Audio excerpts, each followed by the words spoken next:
오늘의 말씀은 에베소서 3장 14절에서 21절까지의 말씀입니다. 이러므로 내가 하늘과 땅에 있는 각 족속에게 이름을 주신 아버지 앞에 무릎을 꿇고 비노니 그의 영광의 풍성함을 따라 그의 성령으로 말미암아 너희 속사람을 능력으로 강건하게 하시오며 믿음으로 말미암아 그리스도께서 너희 마음에 계시게 하시옵고 너희가 사랑 가운데서 뿌리가 박히고 터가 굳어져서 능히 모든 성도와 함께 지식에 넘치는 그리스도의 사랑을 알고 그 너비와 길이와 높이와 깊이가 어떠함을 깨달아 하나님의 모든 충만하신 것으로 너희에게 충만하게 하시기를 구하노라. 우리 가운데서 역사하시는 능력대로 우리가 구하거나 생각하는 모든 것에 더 넘치도록 능히 하실 이에게 교회 안에서와 그리스도 예수 안에서 영광이 대대로 영원 무궁하기를 원하노라. 아멘. 오늘 본문은 에베소 교회 성도들을 위한 바울의 두 번째 기도가 기록되어 있는 부분입니다. 바울은 이미 1장 15절에서 19절까지 에베소 교회 성도들을 위해 한 차례 기도해 주었습니다. 그들이 모든 풍성한 영적 가치들을 깨달아 알기를 소원했기 때문입니다. 그래서 바울의 첫 번째 기도는 영적 지식에 관한 것이었습니다. 이제 오늘 본문에서 바울은 두 번째로 기도합니다. 어제 본문에서 사역자로서 자신의 사명을 언급했던 바울은 비록 감옥에 갇히는 고난 중에 있지만 목회자로서 성도들을 위한 기도를 드립니다. 바울은 하나님이 주시는 은혜와 선물들을 제시하면서 기도를 시작합니다. 그리고 이 기도를 통해 성도들의 속사람이 강건해지고 그리스도께서 그들 안에 거하시기를 간구합니다. 또한 성도들이 온전히 깨닫는 가운데 그리스도의 사랑을 더욱 깊이 알아 하나님의 풍성함에 참여하기를 간구합니다. 그런 다음 교회와 예수 그리스도의 관계 속에서 역사하시는 하나님께 또다시 영광의 찬송을 드리면서 본문을 마치고 있습니다. 오늘 우리는 바울의 이 기도를 통해서 기도의 올바른 본을 따라 기도하게 되기를 간절히 소망합니다. 그렇다면 바울은 어떻게 기도하고 있습니까? 첫째로 바울은 하나님 앞에 무릎을 꿇고 기도했습니다. 14절 15절입니다. 이러함으로 내가 하늘과 땅에 있는 각 족속에게 이름을 주신 아버지 앞에 무릎을 꿇고 비노니. 여기서 꿇고 비노니로 번역된 헬라어 캄푸토라는 단어는 굽히다, 구부리다, 숙이다의 뜻을 가지고 있는 동사인데 원래 이 단어에는 빌다라는 의미가 없습니다. 그러나 하나님 아버지께 무릎을 꿇는다는 것은 기도를 의미하기에 비노니라는 말을 덧붙인 것입니다. 신약 성경에서 빌다, 기도하다라는 뜻의 헬라어가 여러 개 존재하고 자주 등장하지만 무릎을 꿇다라는 캄푸토는 단 4번만 등장합니다. 그렇기 때문에 오늘 본문에서 우리가 초점을 맞추고 보아야 할 것은 바로 바울이 하나님 아버지께 무릎을 꿇고 기도했다는 점입니다. 무릎을 꿇고 기도하는 것은 겸손하면서도 간절하게 기도하는 것을 나타냅니다. 자신을 낮추고 하나님의 뜻을 구하는 자세입니다. 하나님을 향한 완전한 복종과 의존을 나타내는 모습입니다. 성경을 보면 기도의 사람으로 알려진 다니엘도 엘리야도 무릎을 꿇고 기도하는 모습을 보게 됩니다. 또한 무릎을 꿇고 기도하는 것은 인정한다는 자세입니다. 하나님이 하심을 전적으로 인정한다는 자세입니다. 내 뜻과 내 생각대로 응답되지 않았다 할지라도 온전히 하나님께서 주신 응답, 하나님께서 하신 것이라 믿고 따르는 자세가 무릎을 꿇고 기도하는 자세입니다. 당시 유대인들은 일반적으로 서서 기도했지만 특별히 간절하게 기도할 때는 무릎을 꿇고 기도하는 것을 보게 됩니다. 우리에게 기도의 본을 보여주셨던 예수님도 겟세마네 동산에서 무릎을 꿇고 기도하셨습니다. 물론 몸이 불편하신 분은 무릎을 꿇는 것이 힘이 듭니다. 하지만 비록 몸은 무릎 꿇는 것이 어렵더라도 마음의 무릎이 꿇어져야 하는 것입니다. 하나님 앞에서 자신을 낮추고 내 뜻과 내 생각 내려놓고 온전히 하나님의 뜻에 맡기며 하나님이 하셨음을 인정하며 간절하게 기도하는 것이 바로 무릎을 꿇고 기도하는 것입니다. 둘째로 오늘 본문에서 바울은 속사람이 강건해지도록 기도했습니다. 16절 그의 영광의 풍성함을 따라 그의 성령으로 말미암아 너희 속사람을 능력으로 강건하게 하시오며. 사실 이것이 바울이 에베소 교회를 향하여 기도한 첫 번째 내용입니다. 바울은 지금 에베소 교회가 성령의 능력으로 말미암아 속사람이 강건해지기를 기도하고 있습니다. 속사람의 강건함이 중요합니다. 눈에 보이는 외적인 부분의 강건함이 중요한 것이 아닙니다. 우리가 우선적으로 기도해야 할 것이 바로 이것, 속사람의 강건함입니다.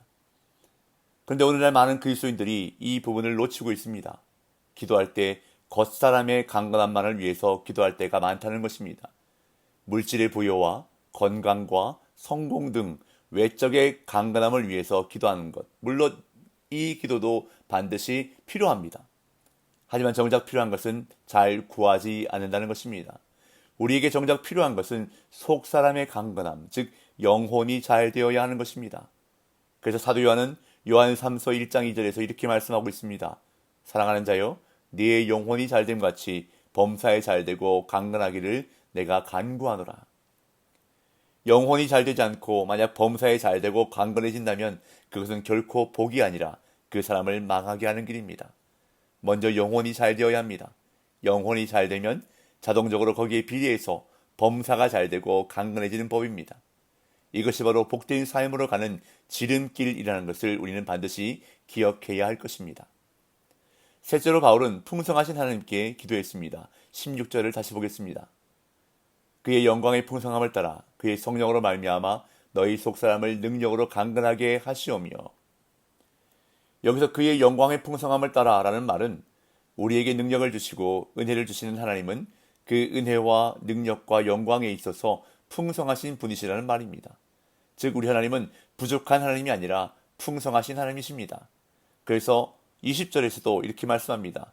우리 가운데서 역사하시는 능력대로 우리가 구하거나 생각하는 모든 것에 더 넘치도록 능히 하실 이에게. 여기서 더 넘치도록으로 번역된 단어는 과도한, 남아도는, 너무 많은, 대단히, 몹시라는 뜻의 단어입니다.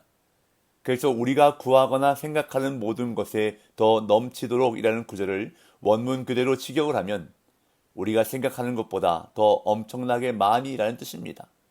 정해지지 않고 제한 없는 무한대의 양을 표현하는 것인데 이것이 바로 하나님의 제한 없는 사랑과 공급이라는 것입니다.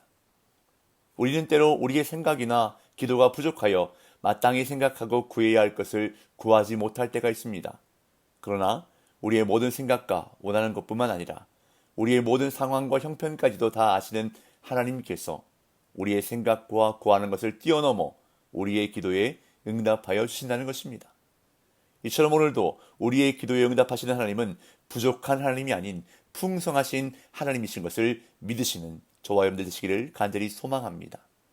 넷째로 바울은 하나님의 풍성하심과 지식에 넘치는 그리스도의 사랑을 에베소 교회가 알고 깨닫기를 기도했습니다. 17절에서 19절. 믿음으로 말미암아 그리스도께서 너희 마음에 계시게 하시옵고 너희가 사랑 가운데서 뿌리가 박히고 터가 굳어져서 능히 모든 성도와 함께 지식에 넘치는 그리스도의 사랑을 알고 그 너비와 길이와 높이와 깊이가 어떠함을 깨달아 하나님의 모든 충만하신 것으로 너희에게 충만하게 하시기를 구하노라. 하나님의 넘치는 풍성하심과 또한 그리스도의 넘치는 사랑을 알고 깨달아야 한다는 것입니다. 그 너비와 길이와 높이와 깊이가 어떠함을 깨닫는다는 말은 구체적으로 정확하게 깨달아야 한다는 것을 의미합니다. 여기서 알고 깨달아는 경험, 체험에서 아는 것을 말합니다. 즉 우리의 삶에서 그것을 경험해야 체험해야 한다는 말씀입니다. 그런데 사도 바울은 그 체험을 깨닫고 아는 것을 교회 안에서 그리스도 안에서라고 말씀하고 있습니다. 20절, 21절. 우리 가운데서 역사하시는 능력대로 우리가 구하거나 생각하는 모든 것에 더 넘치도록 능히 하실 이에게 교회 안에서와 그리스도 예수 안에서 영광이 되도록 영원 무궁하기를 원하노라. 아멘. 여기서 교회 안에서나 그리스도 예수 안에서라는 말은 결국 같은 말입니다. 그리스도가 교회의 머리가 되시고 교회는 그의 영광스러운 몸이 되기 때문에 같은 의미입니다. 결국 교회를 통해서 영원 무궁토록 영광을 받으시겠다는 말씀입니다. 그렇기 때문에 오늘날에도 교회는 여전히 세상의 소망입니다. 교회는 여전히 영광스러운 존재입니다. 이것이 오늘날까지 교회를 세상에 남겨두신 이유인 것입니다. 또한 교회를 통해서 하나님의 풍성하심을 경험해야 하고 세상적인 지식을 뛰어넘는 그리스도의 사랑, 그 넓이와 길이와 높이와 깊이가 어떠한지 구체적으로 사실적으로 경험해야 하는 것입니다. 교회는 그런 것이 되어야 합니다. 예배를 통해서, 모임을 통해서 하나님의 풍성하심을 경험하는 것이 되어야 하는 것입니다. 그렇기 때문에 오늘도 우리는 교회를 위해서 기도해야 합니다. 우리 좋은 나무 교회를 통해서 영원 무궁토록 영광 받으시기를, 우리 좋은 나무 교회를 통해서 하나님의 풍성하심을 경험케 하시고 예수 그리스도의 사랑을 구체적으로 체험할 수 있는 그런 교회 되게 하옵소서라고 기도해야 한다는 것입니다. 오늘 이 에베소 교회를 향한 바울의 기도가 우리 교회를 향한 기도가 되기를 간절히 소망합니다. 그리고 이 기도가 우리 교회를 통해서 이루어지기를 예수님의 이름으로 축복합니다.